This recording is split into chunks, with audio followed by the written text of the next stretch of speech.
Fantastic. So good evening, everybody, and thanks for coming to the first of our regular three weekly meetings. Just to set the scene, this is the supporters liaison group, and it's a new way of doing it. We've been meeting for many years, meeting with Reece Ellingham, mainly from the club, where we kind of discuss how we can make things better, a bit of feedback, a bit of changing ideas. We've now got the Zoom technology. We've had the recent meetings with Ron, so we've decided that this is the best way to do it. Paul very kindly is offering to do the recording on Zoom so that all the supporters can see the conversations we have, can see the discussions that we have, and hopefully they can go to their representatives and have questions tabled for the future, because that's how this should work. So I just think it would be helpful for everybody if we just flip round the group, introduce ourselves, and a little brief bit about the organisation that we do before we start having the conversations that we want. So my name's Kerry. I chair the liaison group. I'm actually here as a representative of Shrimpazone, which is the online Southend United supporters forum, and I'm also heavily involved in both Blues on Tour and Save Our Southend. But so I'll be chairing these every other meeting, and I'll hand over to my co-chair, who is Paul. Paul, over to you. Yeah, hi, Paul Fitzgerald. I'm Shrimpers Trust Chairman, have been for a little while. I also live slightly outside the borough, so in Jim Harrington's absence, I will represent the Exiles. That's unofficially I will be. Thank you. Leslie? You mute, Leslie. Leslie, you're on mute. Yeah. Yeah, that's better. We can hear you Okay now. Yeah, Good thank stuff. you. Leslie Hicks from the Shrimpers Trust. I'm the Society Secretary within the Trust, and I also run away travel when we have away travel to run. Thank you. Ken? Yeah, hi, it's Ken Taylor. I represent Blues on Tour, formerly Travel Zone, and as Leslie just said, it's when we can travel. But so meanwhile, I'm away at Whitley Bay, but I'm glad to join you guys tonight. Cheers, Ken. Dan? I'm Dan McAvoy from the Blue Voice. We're situated in the West Ham Block W. If you've not heard of me, you definitely hear me on a match day. Yes, Scott? Yeah, I'm Scott. Probably don't need much introduction, but it's for Save Our Southend. It's just a lobbying group ensuring the survival and future of Southend United. I've already spoke to Tom on the phone quite a bit, and Keith probably knows me anyway, so I don't know if ever that's a good thing or not. Thank you. Jay? Hi, yeah, Jamie Forsyth, Ortsy fanzine and podcast. We've been running the fanzine for 17 years now.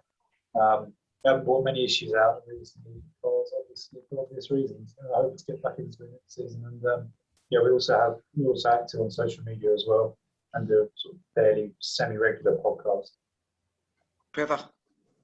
Hi, yes, Trevor Hart. I'm a representative from Shrimpers Zone. Been following the Blues since 1966, man and boy. So been around the block a bit, up and down, and around the block. Thank you. Michael? Yeah, I'm here to represent disabled and carers. The job my dad used to do with the liaison. Cheers, mate. And finally, Keith. Yeah, good evening. My name's Keith Baker. I'm a dedicated football officer that covers obviously Southend United. Been involved around the support group liaison for a few seasons now, and thank you for inviting me for this one. Looking forward to take this further with a bit with lots of engagement with fans. Yeah, thank you all. I should also welcome Michael to his first meeting as a member of this. Mike did come with his dad, and I think we all share our condolences that we lost Ron earlier in the year, and I just think this is the first time we've really got back together. We should also mention Michael Davis, who was one of the first people we lost to COVID. Very, very sad. So I send our condolences, but welcome, Michael. We don't have with us at the moment. We don't have Jim Harrington, who's stuck in traffic, who represents the Exiles. He comes from Maidenhead Way, and we also don't have Eden Farmer, who is currently also stuck somewhere, and he represents the Custard Splat, who do the excellent little Twitter, YouTube podcasts. So Tom, welcome. Are you enjoying your first couple of weeks at the club? Yeah, it's been good. I've been meeting the staff. I've been lifting up stones and seeing what's underneath them.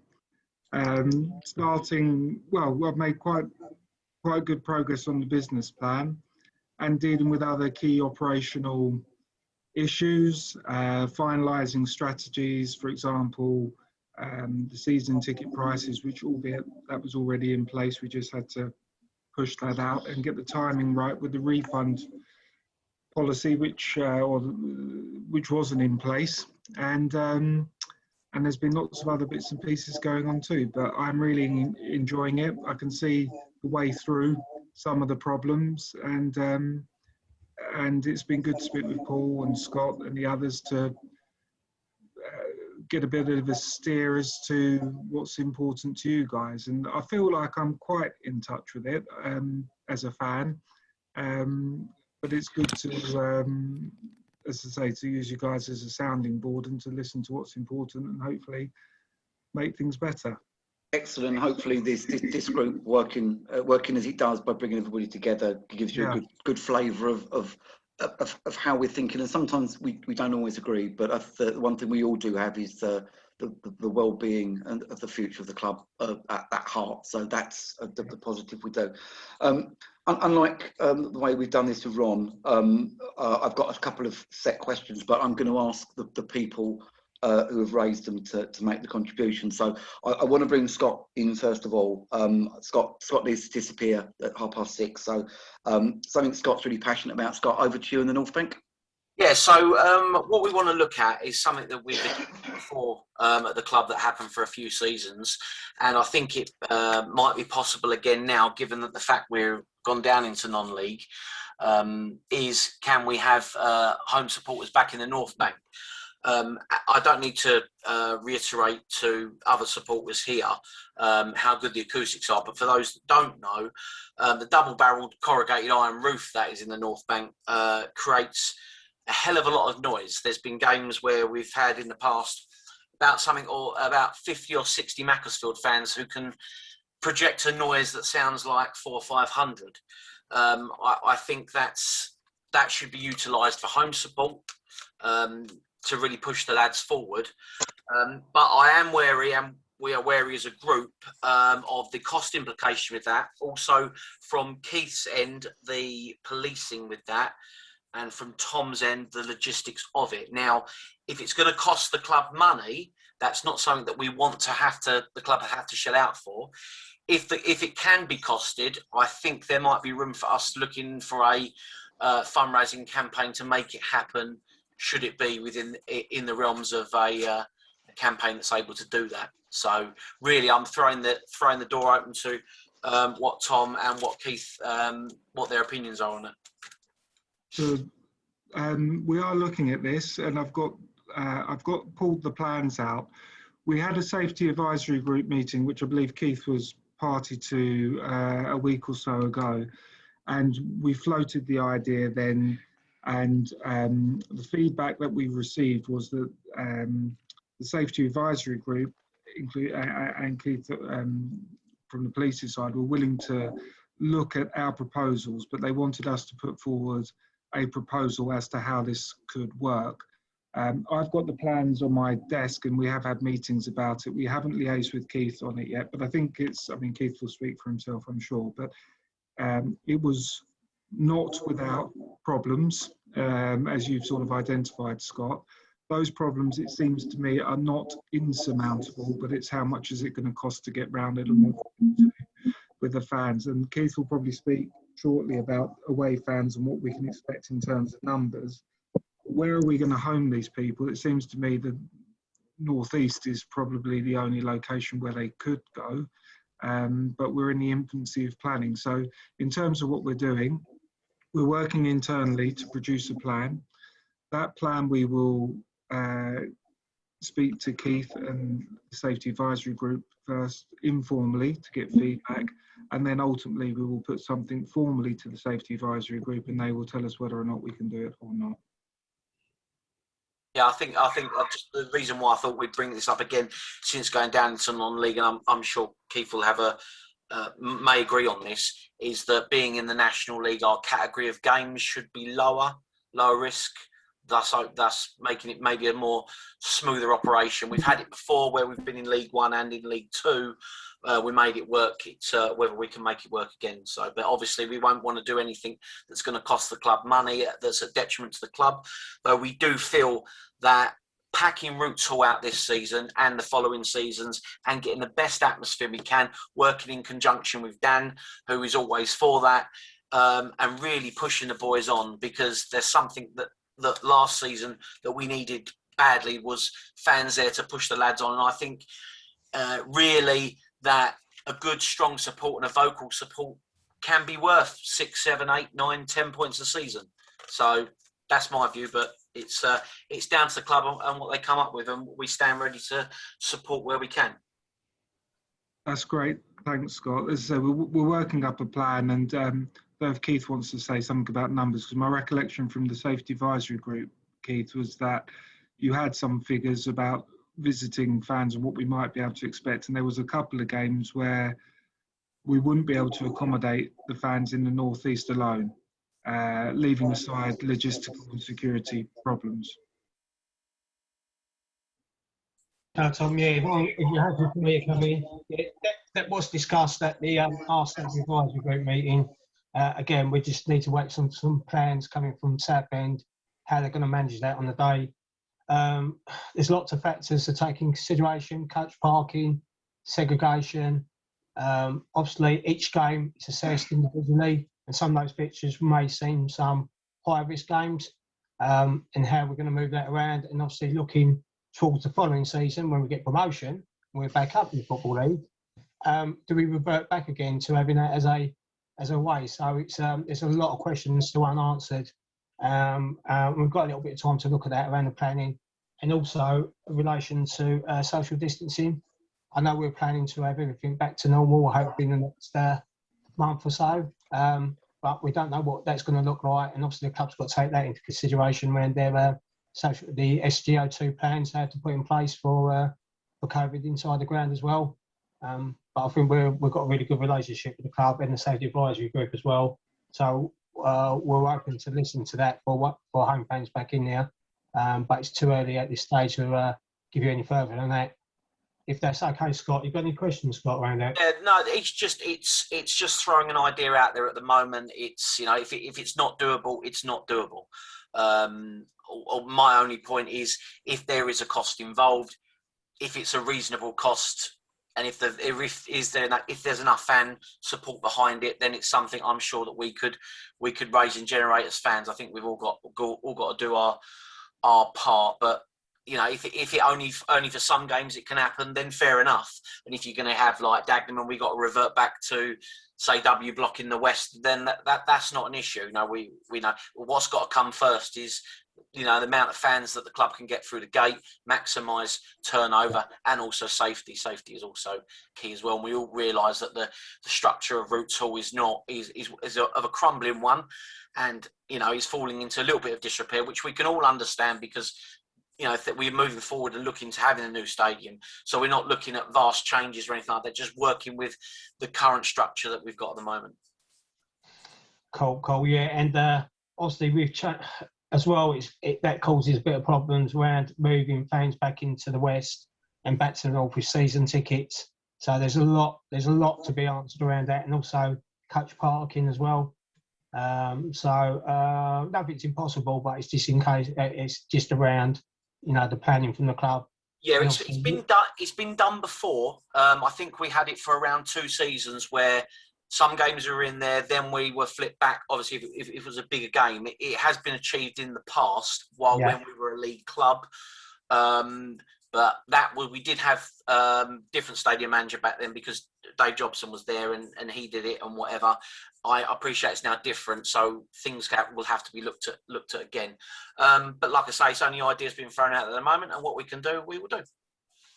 Yeah, fantastic. We're listening. Obviously, part of the safety advisory group I'm part of. Where we'll listen to those plans to give feedback and look at the feasibility around that as well. Yeah. So I mean, Keith, if you get my details, you can speak with me, and the same with Tom, and you can be in contact with me and take that forward. And if you think it's a goer, then at RM we can launch some sort of fans campaign behind it, so we can drum up some support. And if anything, even if it helps the match day experience for some fans, even if the game's terrible, if they're enjoying themselves, they're going to come back. And it's about capturing extra fans and building our support base.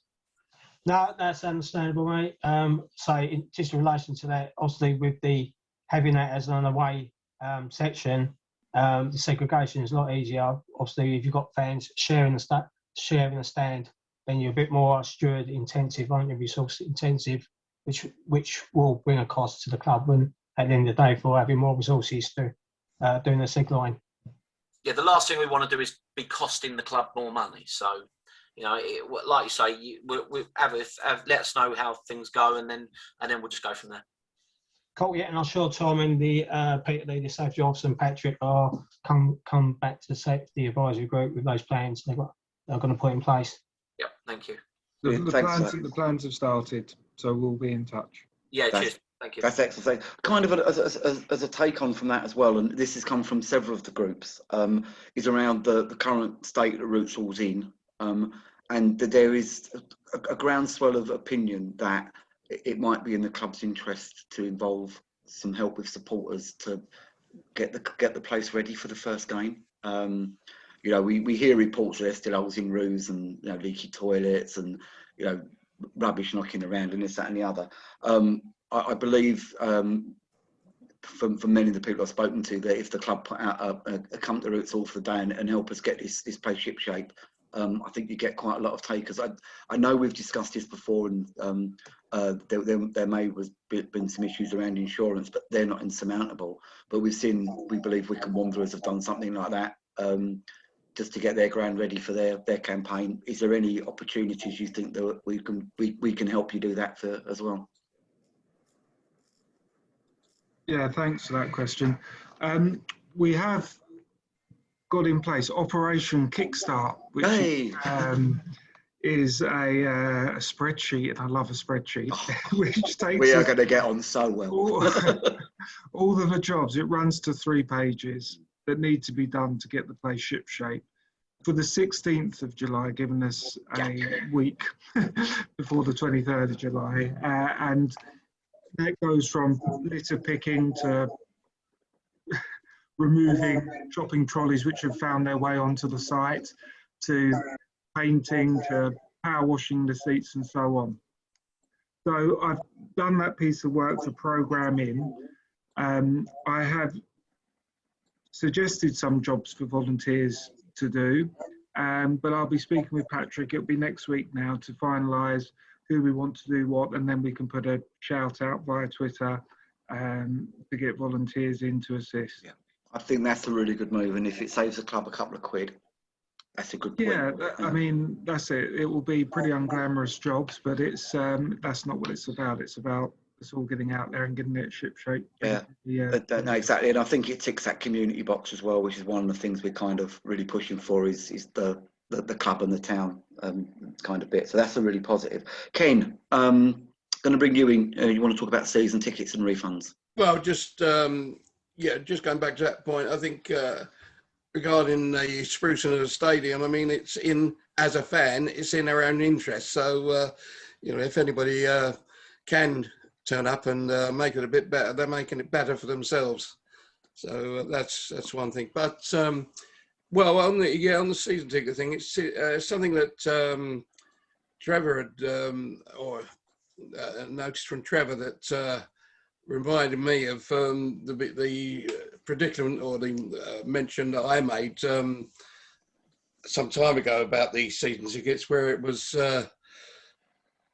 quite working out. I think we worked out around about we were short of about 190 quid, something like that, because what's not being taken into consideration was the fact that, yes, there's we saw 2 games. Yes, we had the home games. You know, we saved the 10 quid on the home game viewing, but myself and my wife, Fran, would be watching the same screen at the same time. Therefore, you know, we would have only been paying £10, not £10 each. Obviously, that's just us as pensioners.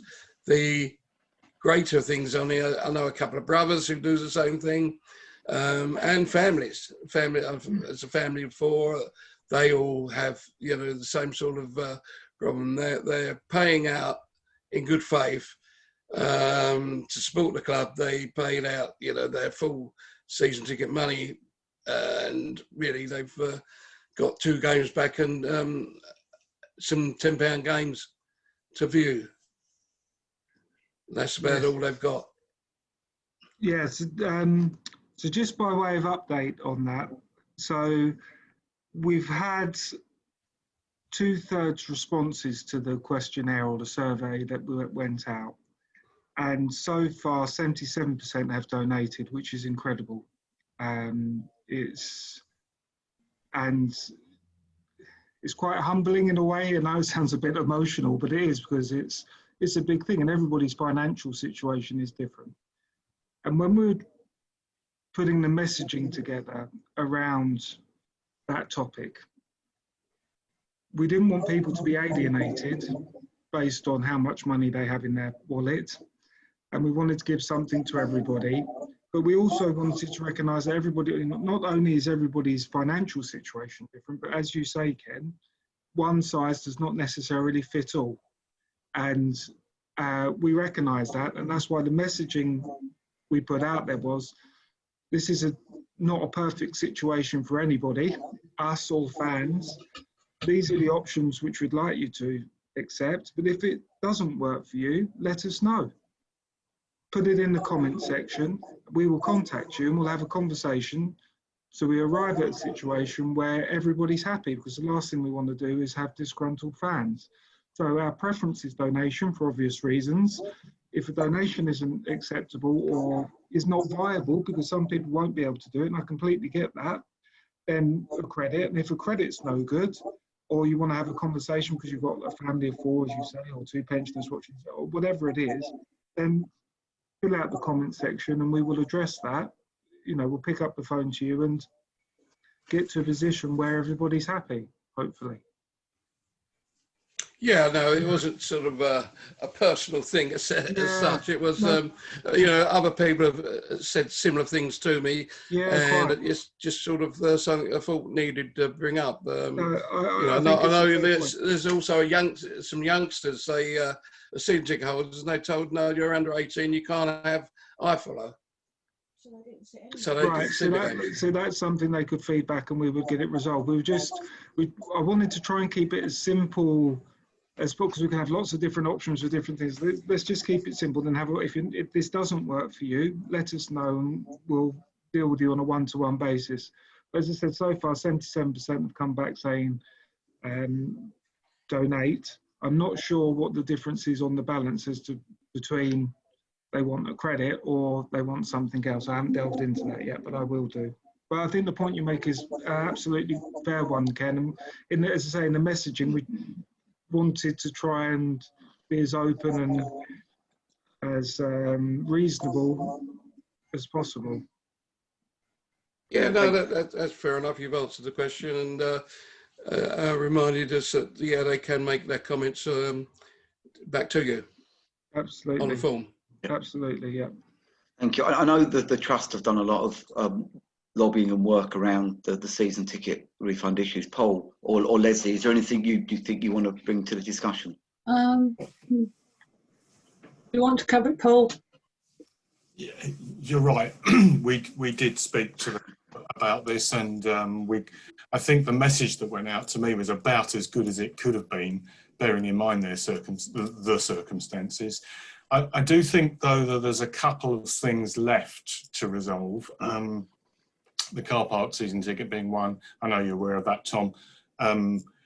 Plus also player sponsorship, not tickets clearly, but there's don't think much happened at the end of the season regarding the money that changed hands and player sponsors.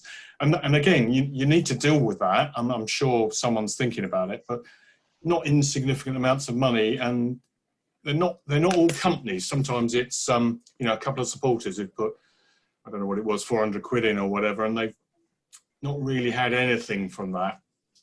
So that's something you need to deal with as well. Thanks, Paul. On the car parking, just picking up I haven't looked at the numbers yet, but it's my intention that we simply roll it over. If you had the season ticket, car park season ticket, we simply roll it over. And if that doesn't work for you, again, then we'll have, talk to us. There seems to me to be some positivity building and some goodwill. We just want to keep that snowball building. So our ears are open on the car parking if the rollover doesn't work.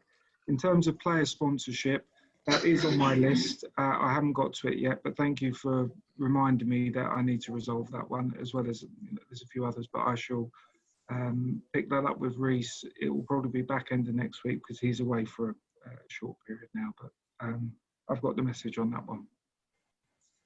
Brilliant, thank you. Does anybody else have anything they want to talk about the season ticket position and refunds? Can I just make one suggestion there, if I may, Tom? Thank you. My position is probably not unique, but I was in the position of, like with Ken, sharing one screen with my son. Now, he is in the position where he was actually coming out of student into adult this year.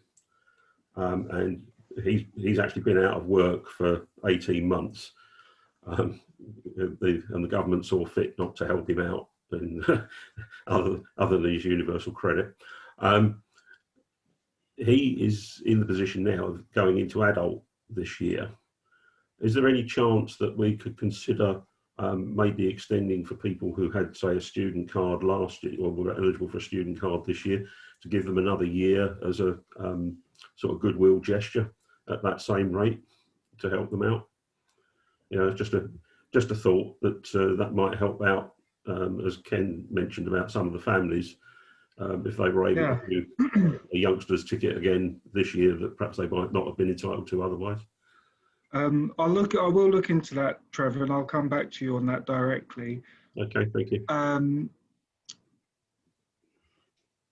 Yeah, let me mull that one over, and just there's a few things that whizzing around in my mind on that one, just from a practicality point of view on our system. But I will come back to you on that.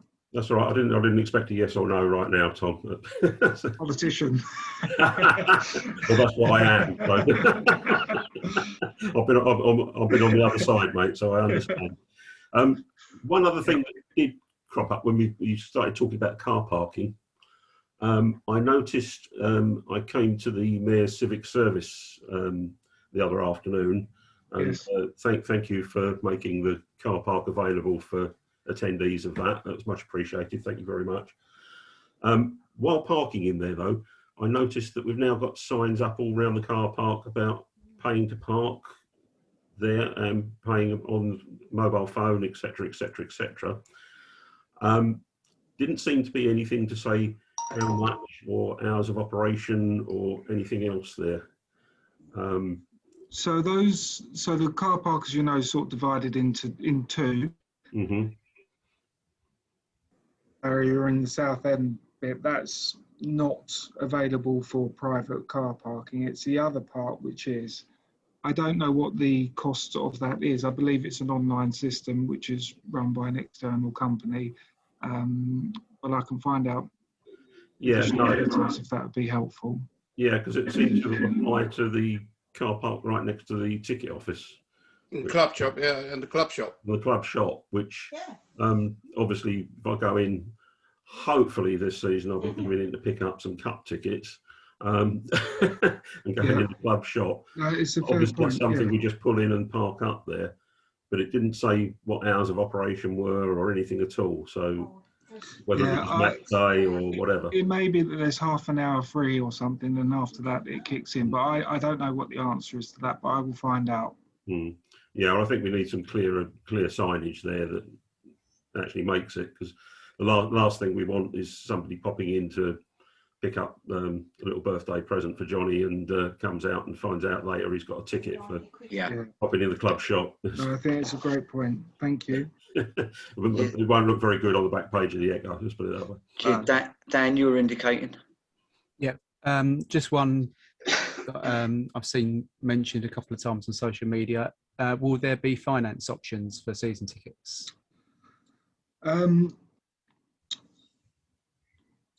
I'm used to using premium credit, and I'm not sure what Southend have had before. I'm not aware of any reason why that won't be operating again. I did speak with Jordan about credit the other day, and to the best, at that stage, he was looking into it, but at that stage, it was certainly our intention for that to be offered again. But I'll come back to you on that, Dan, to let you know exactly what's available. Okay, that's all for me. Thanks. Sorry, just on that point, sorry, Kerry, can I just say, of course, of credit, there was an issue last year, Tom, where the credit card company would not release funds for season ticket holders. Is that likely to occur again this year? So tell me what happened, Paul? So people have bought their tickets on credit card. The credit card company would not release all the funds to Southend United because presumably they were worried about the risk of not fulfilling games. So yeah, I think there's two issues there. There's one which is the Prem credit, which is the query Dan raised about the ability to essentially finance your season ticket. Yeah. And then the separate sort of issue is essentially the drawdown of funds from season ticket holders, and that is to do with the acquirer. And we're not anticipating an issue with that this year. I know it's something that we've been having conversations with acquirers about, but we're not anticipating an issue on that. Brilliant. I've just got one question, and it's the stupidest question you're going to get asked today, but if you don't ask, you don't know the answer. I actually haven't seen any survey come out. I'm a season ticket holder. Oh, right. I've got a view. I suspect I'm not alone. Maybe our names have dropped off with an email or something like that. How do we actually access, for those people in my position, how do we access this survey so that we can donate or reclaim, however? Yeah, good question. So you should have received an email from the database that we have on our talent system. If you didn't receive an email, then the news story was put out on Twitter and Facebook and the other social media platforms, which lots of people don't use, but it was also on there. The news story is also on our website. So that was the medium by which people could access the electronic survey or print off a hard copy of the survey and complete it in manuscript and then bring it to the club shop or wherever, or to the ticket office. So that was basically the way it was communicated out. If you haven't had it, Gary, I shall make sure that the ticket office email you in the morning so they know who I am. I mean, but I know I'm not the only one. So as this is recorded for everybody, the message is there. But that is how you find it. And if you I don't use Twitter, but you'd use Facebook or whatever. If you can't find it there, then there's a way into the club. And it's a news story on our website, so I suspect if you type that into our website, I think it's just getting the route, the routes in there for those in my boat. Anybody else want to talk about season tickets before I move on?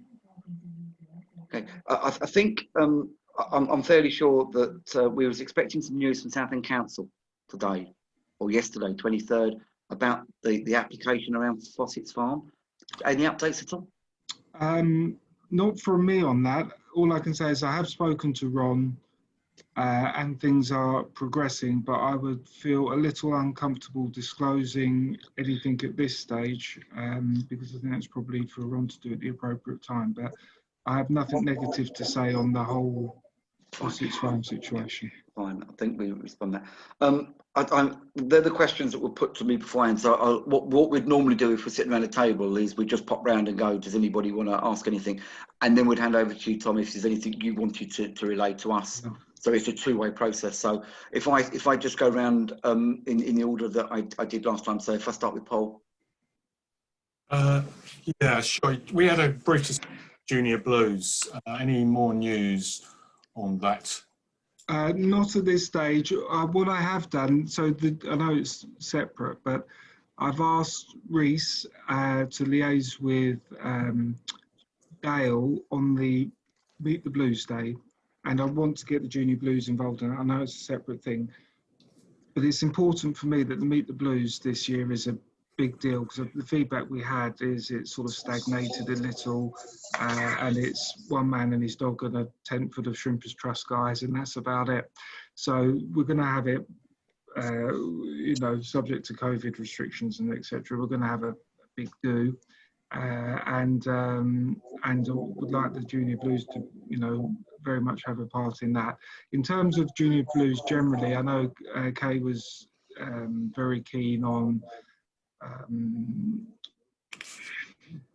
growing the role, if you like, and it's important to us. And I think one way Dale can also help that with the community is when he's in the 72 schools out of the 108 in the locality, he can promote, take some marketing materials and so on. So those conversations have started, but I don't have anything really tangible to say other than we haven't sat on our hands. We are taking steps to push it forward. Thank you. So how are we doing on the signings? Are we expecting many more, a few more? I don't know what's been released today. I haven't seen the, there's, I think there's Chris dropped one earlier, I think. Go, yeah. A go. I'll just have to check the internet and make sure you're not fishing for information. Well, I guess the question is not so much, don't tell us anything you can't, obviously, but how many more are we expecting? Or I think, well, the manager, he's assembling a decent squad, it seems to me, and there is always the possibility of adding to that if the right player comes up at the right price. So I saw him briefly today together with Ricky. We didn't have much of a chance to talk about players because we had other bits and pieces going on, but there might be one or two, but we shall see. I think it's quality rather than quantity. I mean, we need to have enough to get us through the season, of course, but I think it's important that we spend the money well. The backroom team, how are we placed with that? Yeah, going well. I mean, I've had contracts come before my desk, most of which I've signed off. And I think Phil is happy with the team he's assembled. There's a few tweaks here and there, not getting rid of anybody, but changing roles slightly. And I think he's happy and looking forward to the guys all coming back in early July to get going. Okay, thank you. Cheers, Paul. Ken? Right, no, nothing more for me, I don't believe. Super. Leslie? Yeah, I've just got one, please, on away tickets. Taking into account that some of the National League grounds that we're going to be visiting next season will have limited capacity for away fans, I understand that clubs looking at introducing a points-based system for ticket allocation. I appreciate that probably at this point all the details aren't in place, but is there anything that you can tell us at the moment as to what the scheme's likely to look like? What I can tell you is I've tasked Reese to formulate that, and I know he's been working on it along with a few other tasks that I've assigned to him. I don't know how far he's got with it, but it is something that's on his radar to resolve, because you're quite right, there might be pressure on paid places. Okay, good. Thank you. That's the only question for me. Thanks, Kerry. Cheers, Leslie. Jay? Yeah, I'm really delighted to be able to ask a frivolous question. It feels like we've had a very serious couple of years. There's been very important stuff to resolve. It feels like we're kind of getting back to where we can ask about the new kit. Where's that? Are we likely to have a new kit this season? And when's that going to be making an appearance? Okay, so there will be a new kit this season, and more will be announced next week. Whoa. Okay. Trevor. just unmuting myself. Actually, Jamie, you've actually beaten our regular poster on Shrimper Zone, who normally posts that every year. So you're the first cuckoo of spring, if you like.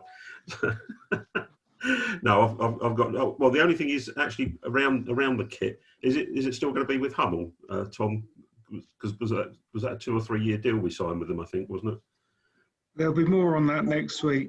Okay, fair enough. Yes. Good answer.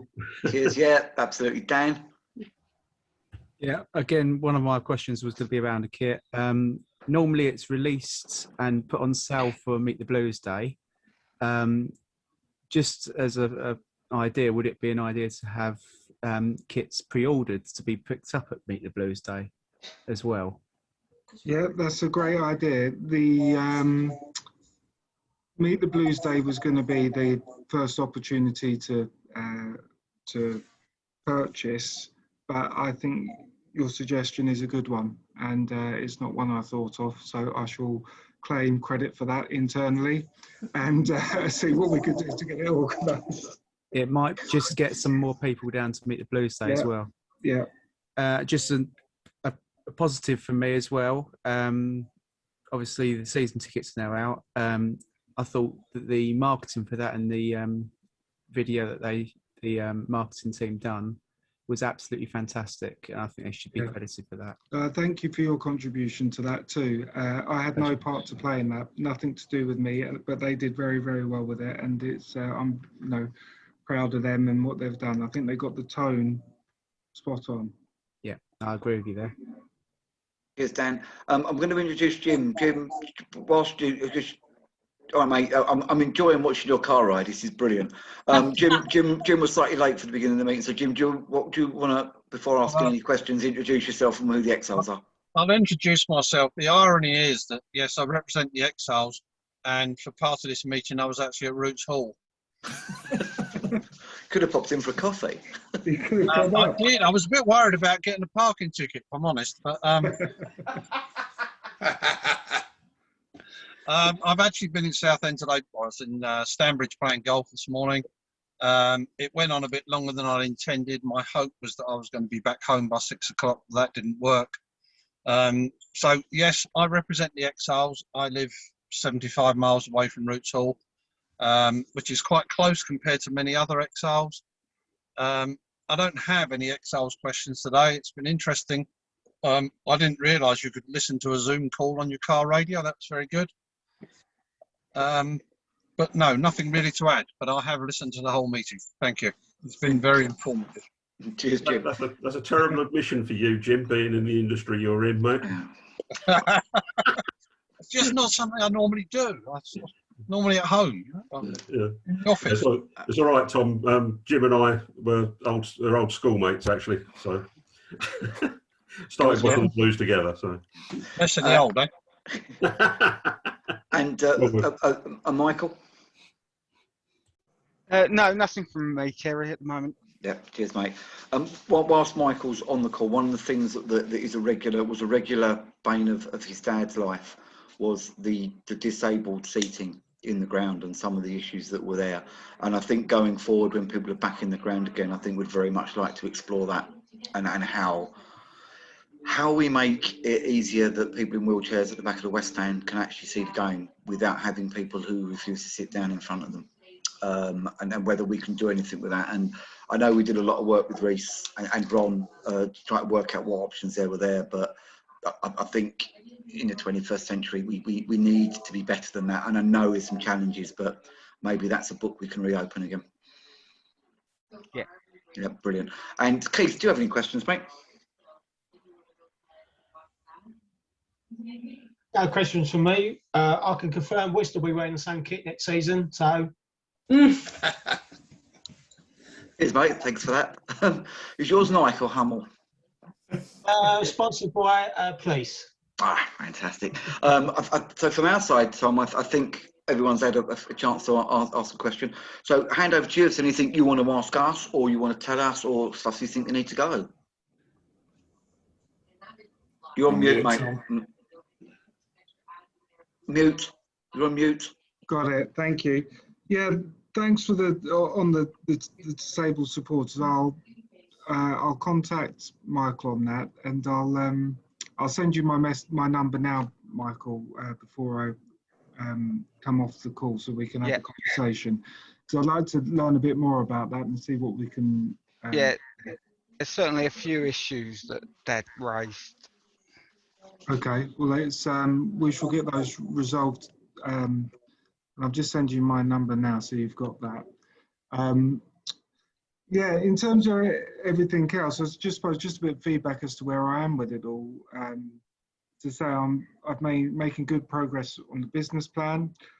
We're doing operational stuff in tandem to that, including making the stadium sparkle is the objective, because as I say to everybody, standards need to be raised, and the place is in a little bit of disrepair, but we can still have pride in them. It's super important. I hear what Scott said earlier about the north stand, and that's where I used to sit when I was a kid, or stand actually. So I'm very much in favour of getting that back if we can. And yeah, I feel like progress is being made, and there's still lots to do. But as I say, there really does feel like there's a positive energy around the place, and it's and I can't wait for the season to start. Brilliant, thanks, Tom. I don't know if people can still hear me. I seem to have lost a connection somewhere. Can people hear me? Yeah, thank you. I can't see any of you at the moment. I don't know what's gone wrong. I think it's my IT. I think, you know, as a starting point, I think this has been a really good, positive meeting and a positive way to go. I hope everyone agrees that. Has anybody got anything they want to raise that we haven't talked about before we talk about the next meeting? I'll take that as a no. So if we're doing this every 3 weeks, the next one should be the 15th of July, and Paul will chair that one.